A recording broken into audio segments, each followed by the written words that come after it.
กราบสบายดี FC เบิร์ดสู่ครูสู่คนสำหรับวันนี้ข่อยก็ย่างขึ้นมาอยู่เทิงไฮขึ้นมาพักพรนี่แหละบ่ได้ไปทางใดเพราะว่าร่างกายนี่ยังบ่พร้อมเทื่อทุกคนเลยรู้สึกว่าตอนนี้นี่แห้งเจ็บกว่าเก่าอีกเจ็บแอวนี่บ่เซาเลยทุกคนเลยมื้อเช้าอันนี้ก็ให้อาเตื้อยกับแม่ไปแก้สิ่งที่เฮาก็ทำผิดในป่าเพราะว่าเฮาไปเบิ่งหมอดูเพิ่นดูเบิ่งเพิ่นว่าเฮาก็ทำผิดพลาดในป่าเนาะก็เลยพี่บางโตมันเจ็บและเฮาก็เจ็บคือกันเนาะอันนี้เฮาก็บ่ฮู้ว่ามันสิได้ 100% หรือบ่มันเป็นคำเชื่อถือของชนเผ่าเฮานี่แหละแต่ว่าเฮาก็ไปอยู่คลินิกแล้วเนาะไปกวดไปเบิงเพิ่นก็ส่งยามาแล้วแต่ว่าก็บ่หายเนาะก็เลยไปหาหมอดูอีกให้เพิ่นดูเพิ่นเบิงคันว่าหลังจากแม่กับอาเตื้อยไปไกลฮีดในป่าแล้วก็บ่เซาก็บ่ฮู้สิเฮ็ดแต่ต่อไปนี่ส่วนอาเตื้อยก็ยังบ่ทันเซาเจ็บหัวเข่าแต่ว่าก็จำเป็นเพิ่นพาแม่ไปแก้ผู้ถือแก้นี่แม่นแม่เป็นผู้ถือแก้บ่แม่นคนอื่นเนาะผู้อื่นนี่บ่ได้อีกอิงตามที่หมอดูเพิ่นบอกหั่นแหละผู้อื่นไปแก้แทนนี่บ่ได้ต้องแม่อย่างเดียวไปแก้เฮาไปดูมื้อวานนี้อาเตื้อยไปให้หมอดูเพิ่นเบิ่งเพิ่นว่าอันนั้นบ่อนที่ข้อยเฮ็ดอันนั้นห้างเนาะบ่อนที่ข้อยเฮ็ดห้างในป่าหรือว่าเฮ็ดกระตูบในป่าเนาะข้อยถูกสับอันนั้นผีเพิ่นว่าถูกสับผีก็คือจำพวกแมงที่มันอยู่ในป่าหั่นแหละเวลาเฮาซักอันนั้น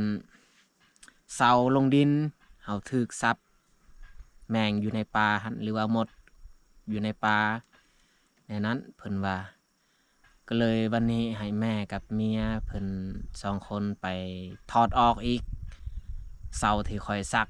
ลงดินถอดออกแล้วก็ไปแกะตามประเพณีบ้านเฮานี่แหละเพื่อให้ระหว่างพี่ในป่ากับเฮานี่ให้ดีขึ้นทั้งสองถ้าว่าเฮาบ่แก้แนวนั้นนี่เขาว่ามันเจ็บตลอดเนาะคันสิบ่เชื่อก็บ่ได้เด้อันนี้นี่เฮาต้องเชื่อ50-50เนาะเพราะว่าเฮาไป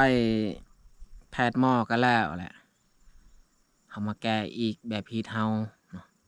ถ้าว่าเฮาแก้หั้นก็บ่ได้ก็มันแต่อยู่ในนี้แหละเจ็บแอวบ่เซาเฮาไปกวดอยู่หั่นก็เพิ่นก็ว่าท่อเหยียวอักเสบกระเพาะปัสสาวะอักเสบเนาะตัวนั้นเพิ่นว่าแล้วก็กระดูกทับเส้นทำอิฐนี่เฮาสงสัยว่ามันเป็นมากไขลังเนาะเพราะว่าเจ็บแอวเป็นมากไขลังแน่นอนแต่ว่าเฮาอันนั้นกวดมาเบิ่งทานหมอเพิ่นก็ว่าบ่เป็นหยังปกติดีเนาะแต่ว่าเรื่องเจ็บแอวนี่ก็บ่เซาเพิ่นก็ให้เฮากินยานำเนาะยาดีเจ็บแอวแต่ว่าก็ยังบ่เซาทุกคนเลยคันแบบนี้ตลอดนี่จักสิไปเฮ็ดคลิปทางใดได้สิไปก็บ่ไหวทุกคนเลยเจ็บแอวแบบนี้สิไปคนเดียวนี่แฮงยากแหละคณะเตื้อยก็บ่ได้มานำตอนนี้นี่สิพาเตื้อยเข้าป่าก็บ่ได้เพิ่นก็ยังเจ็บหัวเข่าก็มีแต่เฮาขึ้นมาอยู่อ่าเทิงไห้อันนี้แหละไห้ใกล้ๆบ้านเนาะแล้วอยากขอคำปรึกษาจาก PPFC เนาะไผฮู้จักก็สามารถแนะนำบอกวิธีการแก้อาการของข้อยนี่แหละ อาการที่แบบว่าเจ็บแอวแบบนี้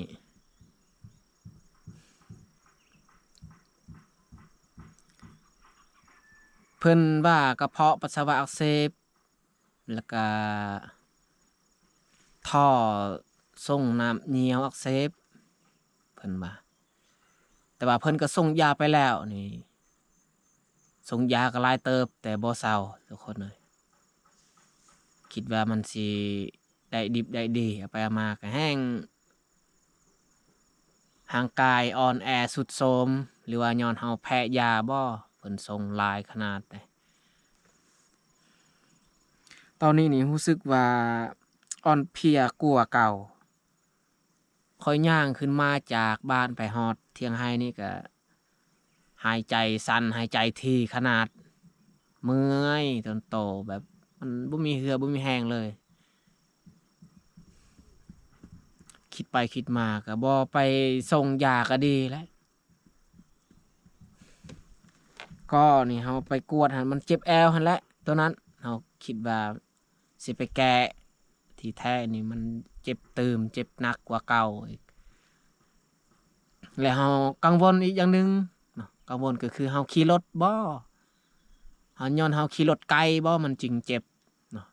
เพราะว่าเฮาหักก็ส่งยาใหม่ๆแล้วก็เฮานั่งรถไกลจากปากเซปากซองไปฮอดบ้านเฮาจนฮอด8 โมงกลางคืนเฮามาฮอดบ้านเฮาตอนนั้นอีกเฮายันว่าเฮานั่งรถดนก็เจ็บแอวเนาะคือปัจจุบันนี้นี่ถ้าว่าข้อยนั่งดนประมาณ20 นาทีหรือว่า30 นาทีเนี่ยก็ปวดแล้วคันแบบว่าเฮาเคลื่อนที่ไปมาตลอดนี่ใครแน่เนาะเรื่องนั่งนี่บ่ได้แหละนั่งดนบ่ได้แหละทุกคนเอ้ยอุกใจแล้วนี่จักสิไปเฮ็ดคลิปทางใดรอดยันว่าเป็นเดือน2 เดือนเป็นจังซี่นี่เฮ็ดหยังบ่ได้แหละทุกคนเอ้ยยอมแล้วนี่อายุ32 ปีแต่ว่าร่างกายนี่อ่อนแอเหลือเกินคันอายุประมาณ50-60ร่างกายส่ำนี้อ่อนแอก็ไข้แหน่แต่ว่าอายุเฮายังบ่ทันสูงปานใด30 ปลายปีแต่ว่าร่างกายส่ำคือคนเฒ่าเลยเนาะอ่อนแอเนาะเฮ้ยทุกคนเอ้ยจักสิดำเนินชีวิตแบบใดต่ออันนี้นี่ฮอดฤดูที่เฮาต้องเกี่ยมทางป่าเฮ็ดไร่อีกอาชีพอยู่บ้านเฮาถ้าว่าเฮาบ่เฮ็ดก็บ่ได้กินเว้าเริ่มแล้วในบ้านเฮานี่เรื่องเฮ็ดเวียกนี่หนักเนาะเฮ็ดเวียกหนักแต่ว่าเรื่องกินนี่บ่เพียงพอกินแต่มันต้นบ่ฮู้สิดำเนินชีวิตแบบใดแบบมันพอกินพอใช้คันว่ามีบ่อนอยู่บ่อนอาศัยเฮาก็สิอยู่บ่อนที่แบบว่าพอกินพออยู่พออยู่รอดแต่ว่าอยู่บ้านเฮาคันว่าเฮาบ่เฮ็ดแบบเวียกหนักๆนี่เฮาก็บ่ได้กินได้